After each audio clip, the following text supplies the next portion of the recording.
امانت کو غنیمت، غنیمت کو اپنی دولت، زکوٰۃ کو ٹیکس، آدمی اپنی بیوی کی اطاعت، ماں کی نافرمانی، باپ کو دور کرے، بازاری عورتیں باجے ظاہر ہو جائیں اور شراب پی جائیں، تو تم سرخ ہوا، زلزلہ، دھسنا اور صورت بدلنا، پتھر برسنے اور ان نشانیوں کا انتظار کرنا جو لگاتار ہوں گی۔ جب زلزلہ آیا، جب جھٹکا آیا تو لگا کہ میں مر جاؤں گا۔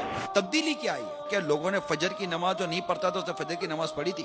کر لے جو کرنا ہے، آخر موت ہے۔ چین میں آنے والا ایک بدترین زلزلہ جس میں 8,30,000 افراد ہلاک ہو گئے، ہم کب بدلیں گے؟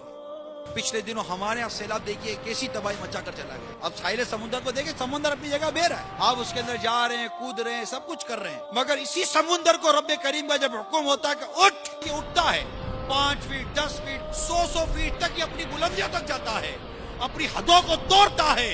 وہ توڑ کے جب یہ شہروں کا رخ کرتا ہے، اپنے آگے آنے والی ہر رکاوٹ کو بہا کر لے جاتا ہے، درخت کے درخت اکھاڑ کر لے جاتا ہے، مگر ہم ایک بدلتے نہیں، ہم کب بدلیں گے؟ وہ زمانے میں معزز تھے مسلمان ہو کر، اور تم خوار ہوئے تاریخ قرآن۔ زمین سے پانی باہر آ کر ہمیں اجاڑ کر چلا جاتا ہے، مگر ہم نہیں بدلتے۔ ہم کہتے ہیں کہ آج ہمیں ہماری قوم کو زوال لگا، قوم کو زوال لگا، ہماری سوچوں کو زوال لگا۔ پھر کہتے ہیں کہ یار سبب زوال کیا؟ ارے بھائی، مسلمان کو زوال یہ لگا کہ درس قرآن اگر ہم نے نہ بلایا ہوتا، یہ زمانہ نہ زمانے نے دکھایا۔ قرآن پاک واضح لفظوں میں پچھلی قوموں کی بربادی کا بیان کرتا ہے کہ اس پر غور کرو۔ رمضان مبارک میں جو زلزلہ آیا تھا، لاکھوں افراد اس میں ہلاک ہو گئے۔ ارے اٹھو، رات زمین نے تم کو ہلایا ہے، اور تمہارے جسموں کو نہیں، تمہارے ضمیر کو ہلایا ہے کہ تمہارے ضمیر کو اٹھاؤ، تمہارا ضمیر سو رہا ہے۔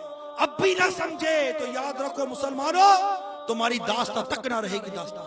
ادھر زلزلہ آیا، ادھر سونامی آیا، ادھر طوفان آیا، ادھر آندھی آئی، برف کے تودے گرے، کہیں ایسی ٹھنڈ آئی کہ لوگ ٹھٹر ٹھٹر کر مر گئے، کہیں ایسی گرمی آئی کہ لوگ تپش کی مارے مر گئے۔ ہم کب اللہ تبارک تعالیٰ کے خوف سے تھر تھر آئیں گے؟ ہم اس مقام سے ہٹ گئے کہ جس مقام کے بارے میں کہا گیا خودی کو کر بلند اتنا کر تقدیر سے پہلے خدا بندے سے خود پوچھے بتا تیری رضا کیا۔ اس ڈی وی ڈی کو مکتبۃ المدینہ کی مختلف شاخوں سے ہدیۃً حاصل کیجیے، خود بھی دیکھیے اور دوسروں کو بھی پیش کر کے ثواب کا عظیم خزانہ حاصل کیجیے۔